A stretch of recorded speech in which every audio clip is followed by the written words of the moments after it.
You spent $47 on pesticide last month, maybe more. You sprayed your tomatoes Tuesday night. By Friday morning, the aphids were back. More of them, angrier, like they knew exactly what you did and decided to bring serious reinforcements. You're not imagining it. They did. Here's the part nobody tells you at the garden center. That bottle you just bought killed more of your allies than your enemies. The ladybugs that eat 50 aphids a day. The lacewings that hunt caterpillars at night. The parasitic wasps so small you've never even seen them. But they were there, working for free every single day. You paid good money to fire your own army. And now you're wondering why you're losing the war faster each season. I stopped buying pesticides 3 years ago. Not because I'm against chemicals, because I ran the numbers. And the numbers made the decision very easy. Let me show you what I found. But first, I want you to do something. Walk to wherever you keep your garden supplies. Look at the shelf. Count the bottles. The sprays, the powders, the granules. Add up what you paid for them.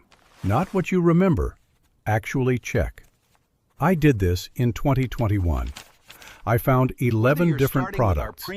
Some I'd used once. Some I'd forgotten I bought.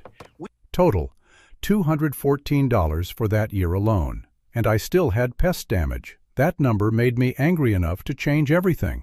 The average American gardener spends $180 to $240 per year on pest control products. That's sprays, powders, granules, traps, repellents. Some of you spend more. I did. In 2021, I calculated my total, $214. For a 400 square foot vegetable garden. That's 53 cents per square foot just to fight bugs. And I still lost tomatoes. Still had holes in my cabbage. Still watched squash borers destroy 3 plants in a week. Let me break that down further. A single bottle of pyrethrin spray, $12, lasts maybe 4 applications. You use it once a week in peak season. That's 1 bottle per month, June through September. 4 bottles, $48. Neem oil, $15 per bottle, 2 bottles a season. That's $30. Slug pellets, $8. Ant traps, $6. The organic caterpillar spray that promises miracles, $18. And you'll buy 2 because the first one didn't work. Copper fungicide because pests spread disease, $14.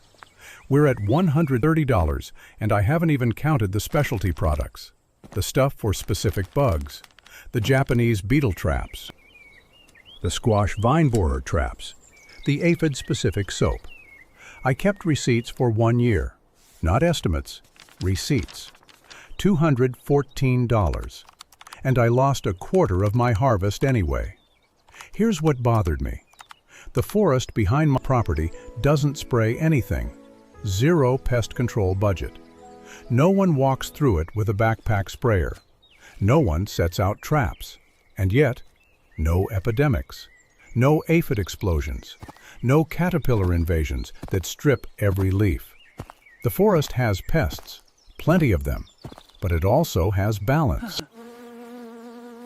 Something eats everything. Something controls everything. The system runs itself. I walked through that forest one morning with a notebook, spent an hour just looking. I found aphids on a wild plant, maybe 200 of them clustered on new growth. I also found 6 ladybugs on the same plant, working through the colony. I found caterpillars on oak leaves. I found birds hunting those caterpillars. I found beetle larvae in dead wood, and I found woodpeckers drilling for those larvae. Everything was eating something else. Nothing was out of control. Then I walked back to my garden. Same morning, same sun. Same bugs flying in from that same forest. My pepper plants had aphids and no ladybugs. My cabbage had caterpillars and no birds hunting them. My squash was under attack and nothing was defending it. The forest was balanced. My garden was a buffet. My garden had the same soil, the same climate, the same bugs flying in from that forest every day. But my garden was a war zone, and the forest was fine. Why? I spent a summer figuring that out. What I learned changed how I grow food. It also saved me $642 over 3 years. That's not philosophy, that's a receipt. The difference wasn't complicated. The forest has predators because the forest doesn't kill them. I had no predators because I'd been spraying them for years. The forest has diversity because no one plants it in rows. I had monocultures that pests could see from 50 feet away. The forest has healthy soil because nothing removes the nutrients. My soil was depleted because I harvest and never return. Once I saw the difference, I couldn't unsee it. The pesticide industry doesn't want you to understand one simple fact. Most pest problems are symptoms, not causes. You have aphids because something killed the ladybugs. You have caterpillars because something killed the wasps. You have mites because something destroyed the soil biology that keeps them in check. That something is usually the spray you used last month. Think about what happens when you spray. The product says it kills aphids. It does. It also kills ladybug larvae. They look like tiny black alligators, and most people don't recognize them. It kills lacewing larvae. It kills parasitic wasp adults. It kills hoverfly larvae. None of these are listed on the label as casualties. They're just gone. Now here's the math that changes everything. Aphids reproduce parthenogenetically. That means females can give birth to live female offspring without mating. An aphid can produce 5 to 10 offspring per day. In warm weather, a generation takes 7 to 10 days. One aphid becomes 10. 10 become 100. 100 become 1,000. All in 3 weeks. Ladybugs reproduce sexually. They need to find a mate. The female lays eggs. The eggs take 4 to 7 days to hatch. The larvae take 2 to 3 weeks to mature. Then they pupate for another week. One generation takes 4 to 6 weeks. That's 4 times slower than aphids. It's a cycle. You spray, you kill the pests, you also kill the predators. The pests reproduce faster.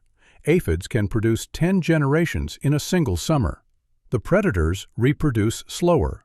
Ladybugs need 4 to 6 weeks per generation. So the pests come back first, more of them, with fewer predators to stop them. You spray again. The cycle repeats, faster each time. By August, you're spraying every week and still losing. You're not failing because you're not spraying enough. You're failing because you're spraying at all. Every spray resets the predator population to 0. Every reset gives the pests a head start they never lose. The garden center loves this cycle. You keep coming back. The forest doesn't have this problem because no one interrupts it. No one kills the predators. The system stays balanced. So what does the forest do that you don't? 5 things, all free, all simple. I'm going to walk you through each one. By the end, you'll have a pest control system that costs nothing and outperforms anything you can buy. Method 1. The foundation everything else depends on. Healthy soil grows healthy plants. Healthy plants resist pests. This isn't opinion, it's measurable. Plants stressed by nutrient deficiency produce different chemical signals. They smell different to insects. They taste different. Aphids can detect a weak plant from 30 feet away. They target it because it's easier to feed on. A plant with strong cell walls, proper nutrition, and robust immune response is harder to attack. Pests still land on it. They just don't stay. There's a study from 2003. Researchers at the University of Florida grew tomatoes in depleted soil and in healthy, compost-rich soil. Same variety, same water, same sun. The depleted soil plants had 3 times the aphid populations. 3 times. The bugs knew which plants were weak. The forest builds soil automatically. Leaves fall. They decompose. Nutrients cycle back. Fungal networks move resources between trees. Nothing leaves the system. Your garden is different. You harvest, you remove. Every tomato you pick takes nutrients with it. If you don't replace them, your soil gets weaker every year. Your plants get weaker. The pests get easier meals. I tested this on my own beds. 2 identical 4x8 raised beds. Same tomato variety. Same transplants from the same flat. One bed got compost every spring. One bed got nothing, just what was left in the soil from the previous year. By July, the difference was visible. The compost bed plants were darker green, 6 inches taller, and producing more fruit. The no-compost bed had yellowing lower leaves, stunted growth, and more pest pressure. I counted aphids on both beds. Compost bed, maybe 40 total across all plants. No compost bed, over 200. The plants were telling me something. Healthy soil meant healthy plants, meant pest resistance. Most people solve this by buying fertilizer. I used to spend $60 to $80 per year on bags of amendments. Nitrogen, phosphorus, potassium. The numbers on the bag, 10, 10, 10. The problem is, synthetic fertilizer feeds the plant, but not the soil. You're skipping the biology. The bacteria, the fungi, the entire living system that makes nutrients available and protects roots from pathogens. Over time, your soil becomes dependent on those bags, like a patient on IV fluids who's forgotten how to eat. Compost fixes this. 2 to 3 inches per year, on top of your beds. You don't even have to dig it in. The worms do that. The cost? 0 if you make it yourself. You already have the inputs: kitchen scraps, lawn clippings, fall leaves, coffee grounds from the cafe that throws away 50 pounds a week and will give them to you for free if you ask. I calculated the difference over 3 years. Fertilizer route, $240. Compost route, $0. Result: identical plant growth, but the compost beds had 60% fewer pest problems. The plants were stronger. The soil was alive. The pests moved to easier targets. That's not a side benefit. That's the foundation. Every other method I'm going to show you works better when this one is in place. Method 2. Plants that protect other plants. You've heard of companion planting. Basil with tomatoes. Marigolds around everything. Most of it is folklore. Some of it works. Here's how to tell the difference. If the claim is, "This plant repels pests with its smell," be skeptical. Most insects don't navigate by smell the way we think. They use visual cues, thermal signatures, and chemical signals from the plants themselves. A basil plant next to your tomatoes might confuse some pests, but it's not a force field. I tested the basil tomato thing for 2 years. Tomatoes with basil, tomatoes without. Counted hornworm eggs every week. No significant difference. The hornworm moths found both beds equally well. Basil tastes great, and I grow it anyway, but it's not pest control. What actually works is disruption and attraction. Disruption means breaking up the visual pattern. A row of identical cabbage plants is a runway for cabbage moths. They see the shape, they land, they lay eggs. But if that row is interrupted, cilantro here, lettuce there, a different height, a different color, the moth has to work harder to find her targets. She lays fewer eggs. Some she lays in the wrong place. I tested this in 2022. 2 beds of cabbage, same variety, same soil, same sun. Bed 1, straight rows, nothing else. Bed 2, interplanted with cilantro, dill, and lettuce. By August, bed 1 had lost 30% to caterpillars. Bed 2, 8%. Same garden. Same bugs flying around. Different results. That's a 22% difference in survival. All because I broke up the pattern. Attraction means giving pests something they like better than your crops. Radishes attract flea beetles like magnets. Plant a row of radishes at the edge of your garden. The beetles congregate there. You pull the radishes, beetles and all, and throw them in a bucket of soapy water. Your actual crops stay clean. I do this with sacrificial radishes every spring. Plant them 2 weeks before your main crops go in. The flea beetles emerge, find the radishes, and think they've found paradise. By the time your beans and brassicas go in, the beetles are already committed to the radishes. Pull them. Drown them. Plant your real crops in peace. Mustard greens work the same way for cabbage worms. Nasturtiums for aphids. The competitor mentioned this one, and it's true. Aphids love nasturtiums more than almost anything else. Plant them as a border. The aphids cluster there. Ladybugs find them. Problem solves itself. 3 pairings I use every year.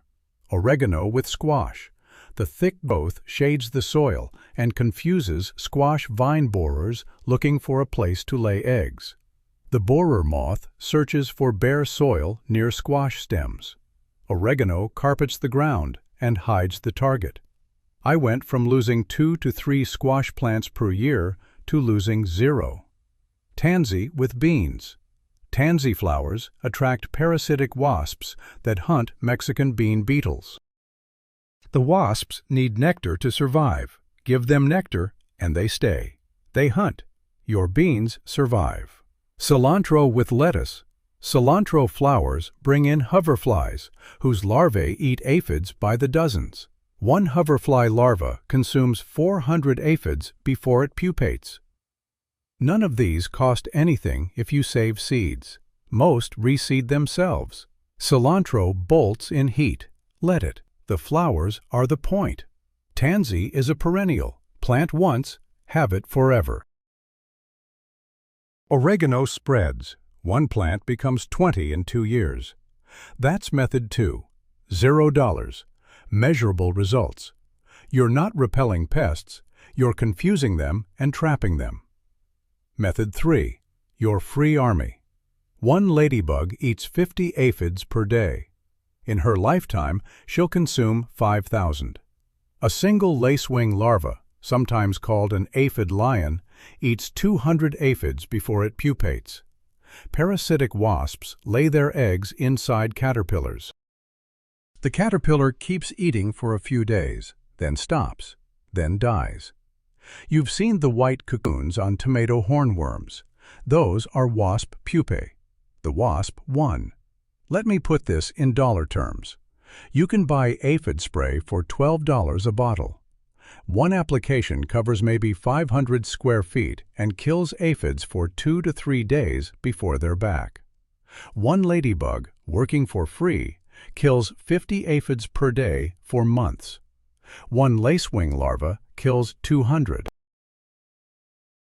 A single parasitic wasp will kill dozens of caterpillars over her 2-week lifespan.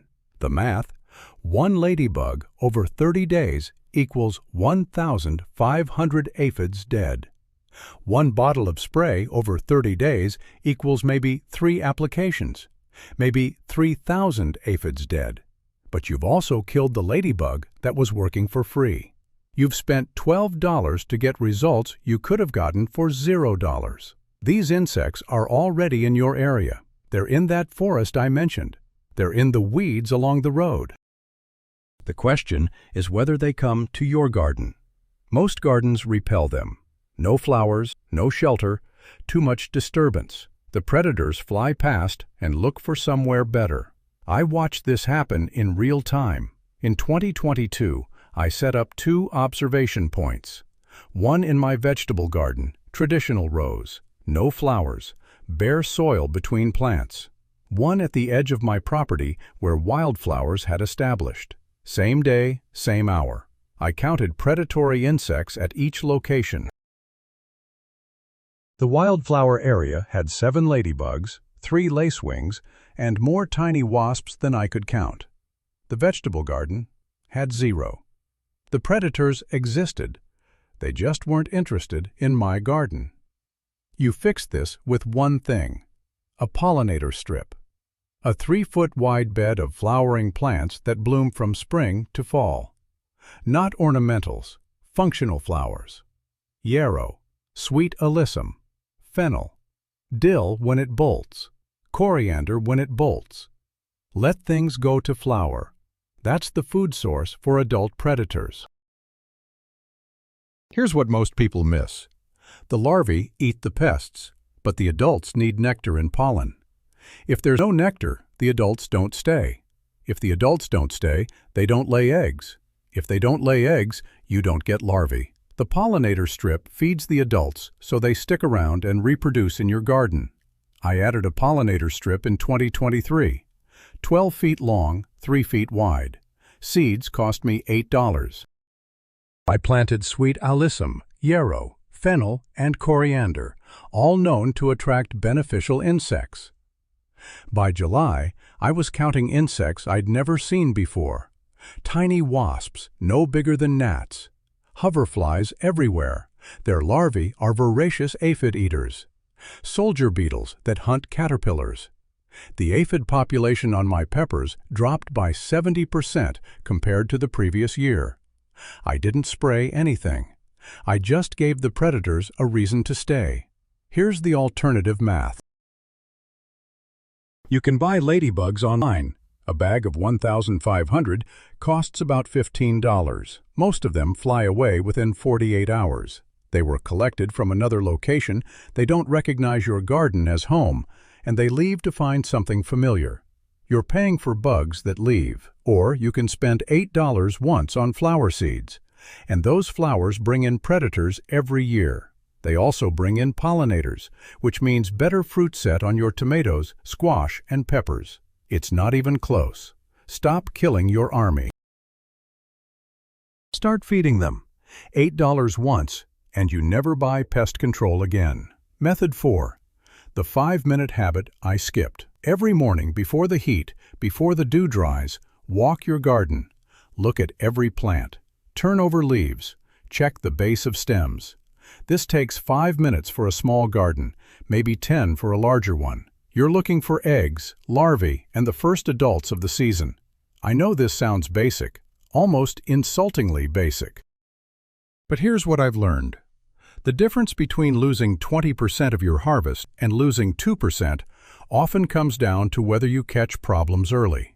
One tomato hornworm can strip a plant in 3 days. But before it's a hornworm, it's an egg, a tiny yellow sphere on the underside of a leaf. You can crush 100 eggs in the time it takes to find and kill one caterpillar. Early intervention is free and almost effortless. Late intervention means damage.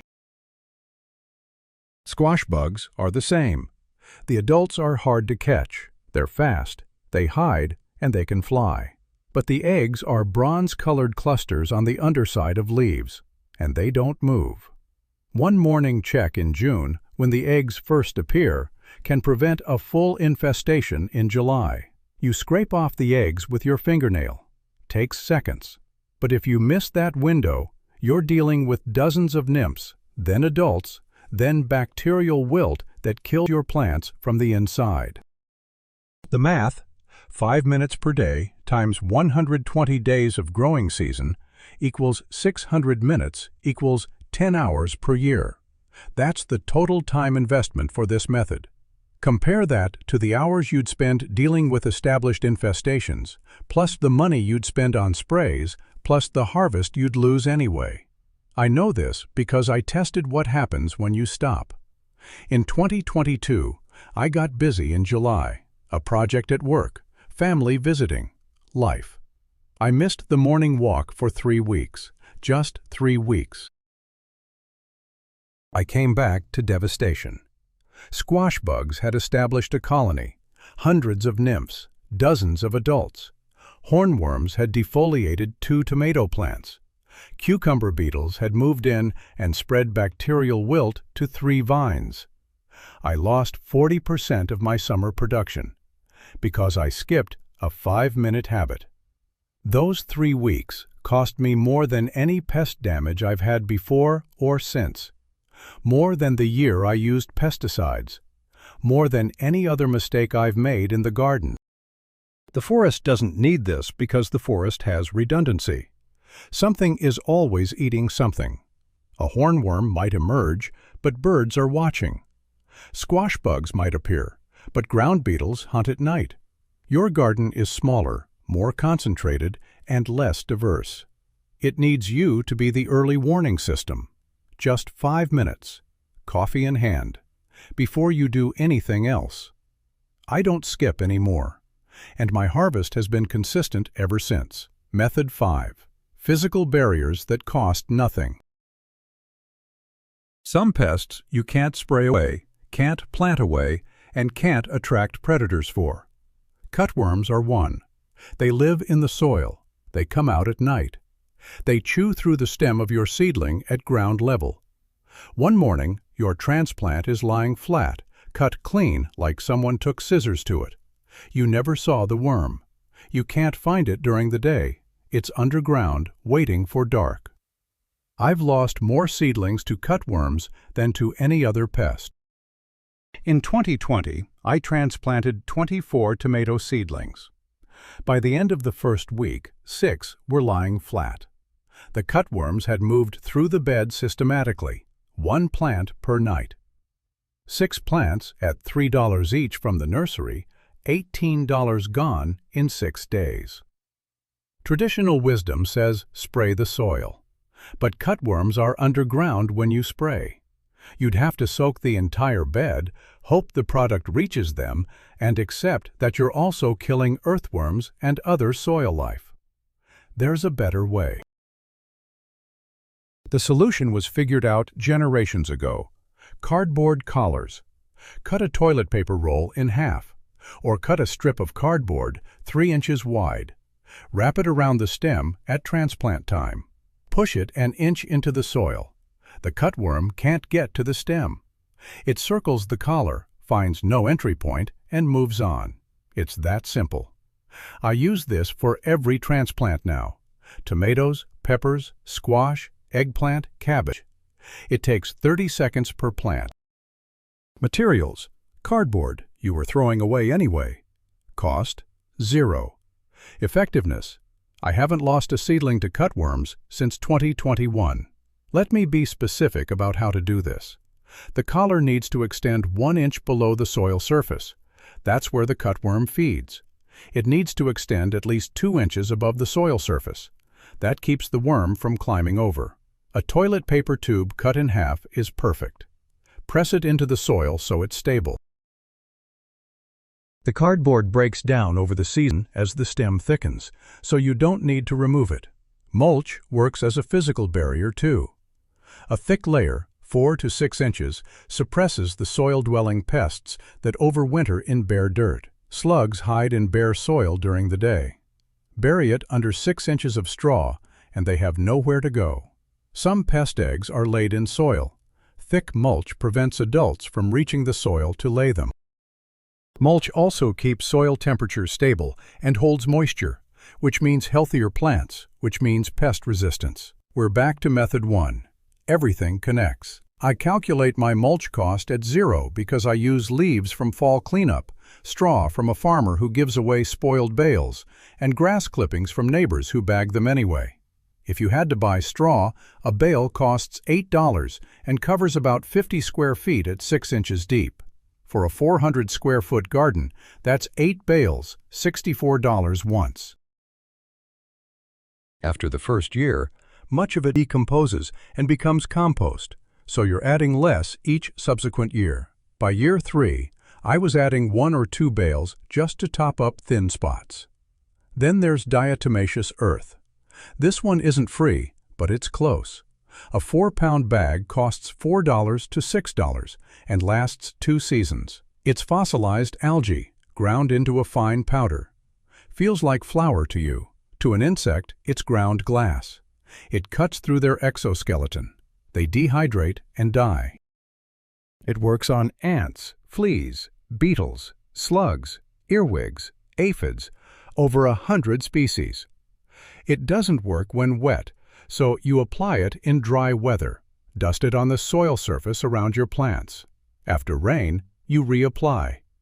This is the closest thing I have to a pesticide. But it's not toxic. It's mechanical. It kills by contact, not by poison. It doesn't bioaccumulate. It doesn't harm earthworms. They're underground, in moist soil, where the DE doesn't reach them. It doesn't harm birds or mammals.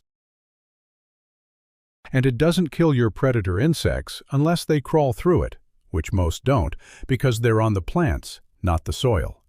$4. 2 seasons. That's $2 per year for broad-spectrum pest control that doesn't destroy your ecosystem. Compare that to the $214 I was spending before. Let me run the final numbers. 3 years of data. Same garden, same crops, same me. Year 1, pesticides. I followed the conventional approach. Bought what the garden center recommended. Sprayed when I saw pests. Spent $214. Lost 25% of harvest to pests anyway. Some ate through before I sprayed, some came back after. Soil biology declining. I could see it in the way water pooled instead of absorbing. Predator population minimal. I never saw ladybugs because I kept killing them. Year 2, transition. Stopped sprays completely. Added 3 inches of compost to all beds. Planted the pollinator strip, 12 feet long, $8 in seeds. Started the morning patrol.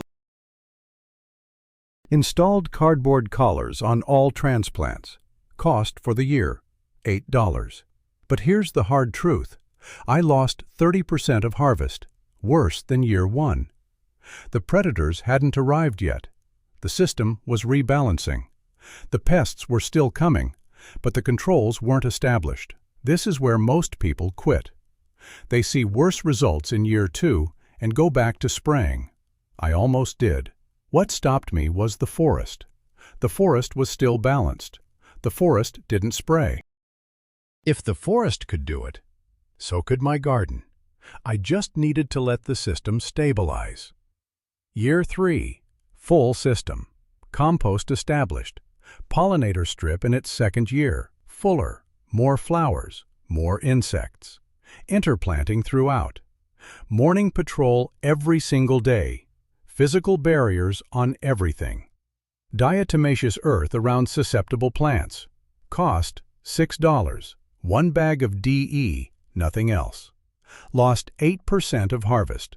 Better than any year with pesticides. Soil biology thriving. Water absorbed instantly. Earthworms everywhere. Predators everywhere. I counted 17 ladybugs on one morning walk. Let me put those numbers side by side. Year 1 with pesticides. $214 spent. 25% harvest lost. Year 3 without pesticides. $6 spent. 8% harvest lost. Savings, $208 per year once the system matures. Over 3 years, $642 total saved. Better results. Healthier soil. A garden that requires less intervention, not more. And here's what the numbers don't capture: the time. I used to spend hours mixing sprays, walking the garden with a backpack sprayer, reading labels, researching which product works for which pest. Now I spend 5 minutes each morning just looking. That's it. The system runs itself. I'm not fighting anymore. I'm just watching. You can buy the chemicals. You can fight the same war every year, spending more, losing more, killing your own allies. The garden center will thank you. Or you can step back. Look at what the forest does, and copy it. The forest doesn't spray. The forest doesn't panic. The forest trusts the system. It took me 40 years to learn that the best pest control isn't a product. It's patience and the willingness to stop fighting what was never a war.